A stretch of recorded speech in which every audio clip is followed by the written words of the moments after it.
اعوذ باللہ من الشیطان الرجیم بسم اللہ الرحمن الرحیم السلام علیکم ورحمۃ اللہ وبرکاتہ۔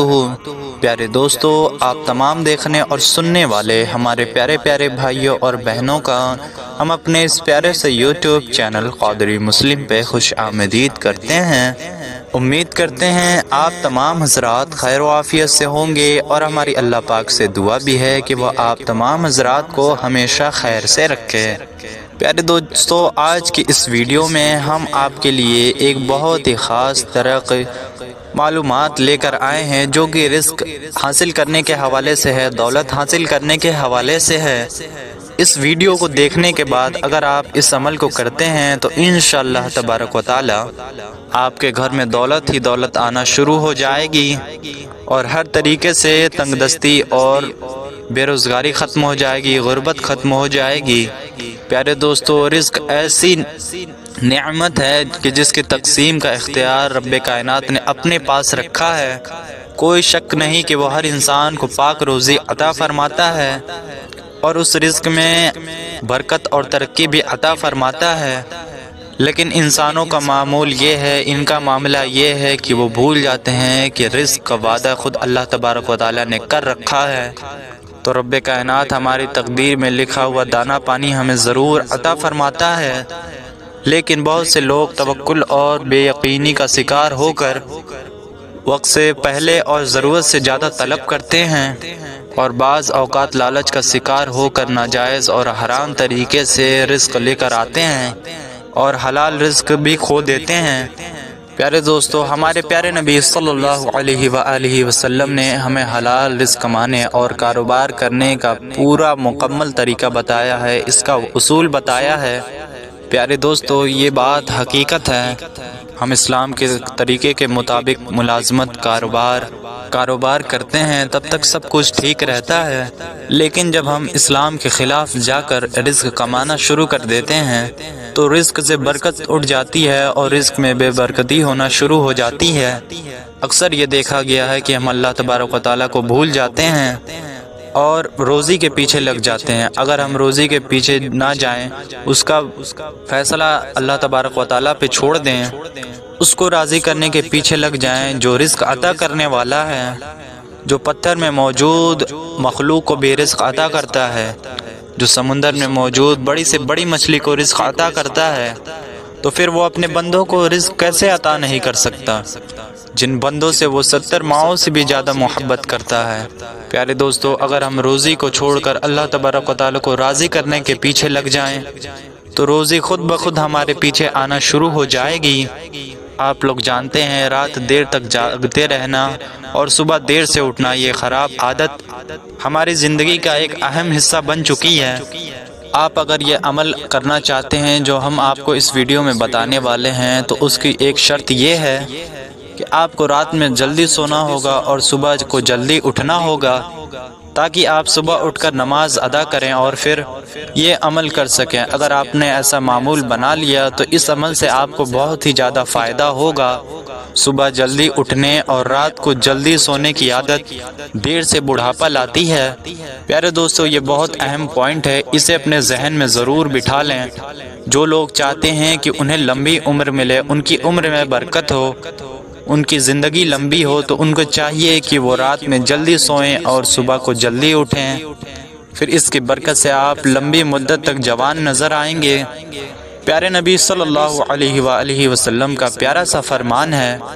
جس گھر میں رشتہ داروں کے لیے دروازہ بند ہو جائے اور جس گھر کے لوگ دیر رات تک جگیں اور صبح کو دیر تک اٹھنے کا رواج بنا لیں،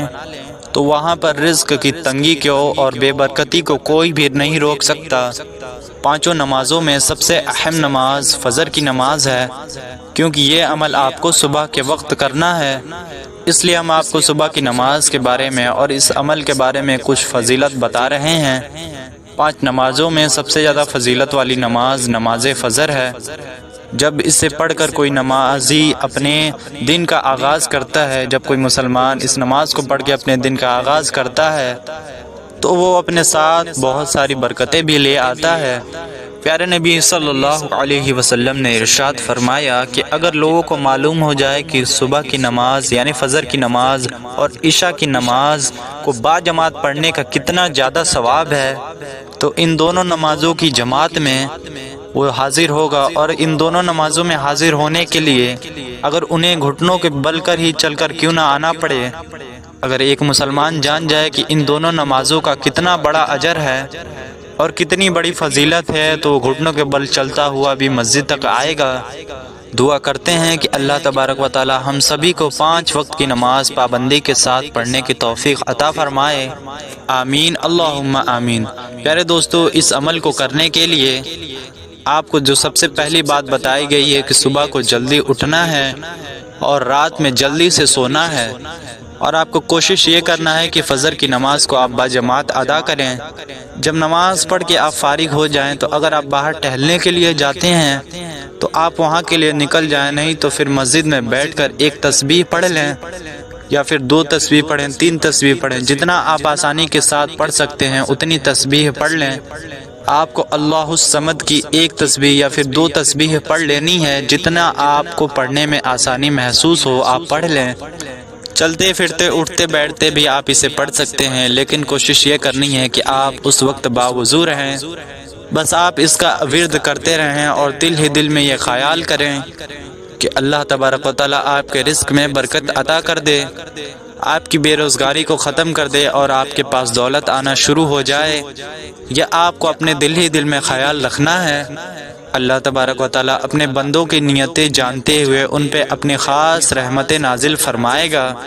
اور اس عمل کی برکت سے اس شخص کو اتنا رزق اور دولت عطا فرما دے گا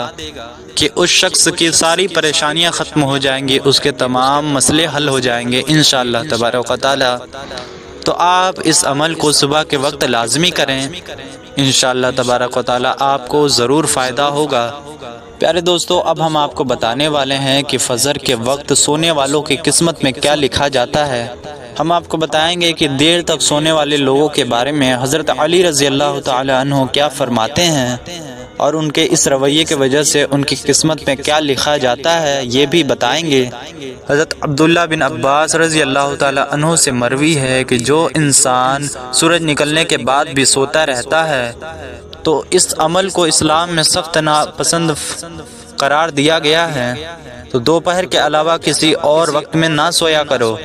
جسے قیل اللہ کہا جاتا ہے، اور یہ دوپہر کے وقت میں ہی ادا کیا جاتا ہے۔ اور یہ عمل ہمارے پیارے نبی صلی اللہ علیہ وسلم بھی کیا کرتے تھے۔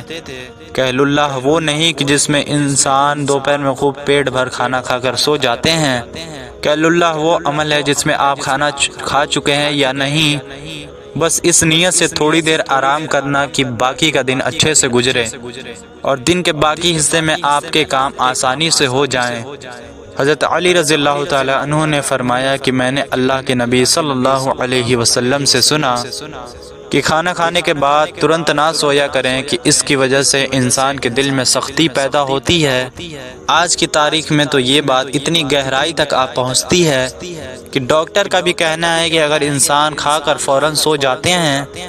تو وہ دل کے مرض میں مبتلا ہو جاتے ہیں، اور یہی بات آج سے 1400 سال پہلے ہمارے پیارے نبی صلی اللہ علیہ وسلم نے بتائی تھی۔ ایک بار حضرت علی رضی اللہ تعالی عنہ کی خدمت میں ایک شخص آیا اور آ کر عرض کرنے لگا، صبح سویرے دیر تک سونے سے اس کی قسمت میں کیا لکھا جاتا ہے؟ اس پر حضرت علی رضی اللہ تعالی عنہ نے فرمایا، اے اللہ کے بندے، میں نے اللہ کے نبی صلی اللہ علیہ وسلم سے سنا کہ جو بھی انسان صبح کے وقت دیر تک سوتا رہتا ہے اور وہ فجر کی نماز بھی قضا کرتا ہے، یا پھر وہ فجر کی نماز پڑھ کر فوراً سو جاتا ہے، تو فرشتے جب ان کے مقدر کا رزق لے کر آتے ہیں اور ہر انسان کو وہ رزق بانٹ دیا جاتا ہے، لیکن جو شخص فجر کے وقت یعنی فجر کی نماز ادا کرنے کے بعد یا پھر اس وقت سوئے ہوتے ہیں تو اسی وجہ سے وہ فرشتے ان کے حق کا جو رزق ہوتا ہے اسے واپس لے کر آسمان میں چلے جاتے ہیں۔ پھر جب وہ انسان اٹھتا ہے اور رزق کی تنگ دستی کا شکار ہوتا ہے، اگر آپ کو یقین نہیں آتا تو آپ خود ان لوگوں سے جا کر پوچھیں کہ ایسے تنگ دست لوگ کب اٹھتے ہیں، تو ان سے یہ بات ضرور پکی ہوگی کہ وہ صبح کو دیر سے اٹھتے ہوں گے اور وہ کہتے ہیں کہ بہت مشکل رہتا ہے صبح میں جلدی اٹھنا، تو ایسے لوگوں پر رزق تنگ ہو جاتا ہے۔ اس لیے آپ صبح کو اٹھیں، جماعت کے ساتھ نماز پڑھنے کی کوشش کیا کریں، قرآن پاک کی تلاوت کیا کریں، اللہ کی عبادت کیا کریں، اور اس طریقے سے آپ اپنے دن کی شروعات کریں تو آپ خود دیکھیں گے کہ آپ کی زندگی میں کتنی برکتیں ہوں گی اور آپ کا دن بھی کتنی خوشی سے بیتے گا، آپ خود دیکھ کر حیران رہیں گے۔ تو پیارے دوستو، آج کی اس ویڈیو میں اتنا ہی۔ پسند آئی ویڈیو تو اسے ایک لائک ضرور کریں اور ثواب کی نیت سے اسے زیادہ سے زیادہ اپنے دوستوں احباب تک بھی شیئر کریں۔ ہمارے چینل کو سبسکرائب نہیں کیا تو ہمارے چینل کو جلدی سے سبسکرائب کر دیں، کیونکہ ہم ایسی ہی پیاری پیاری ویڈیوز لے کر آتے ہیں۔ ملتے ہیں آپ سے کسی ایسی ہی پیاری سی ویڈیو میں، تب تک کے لیے السلام علیکم ورحمۃ اللہ وبرکاتہ۔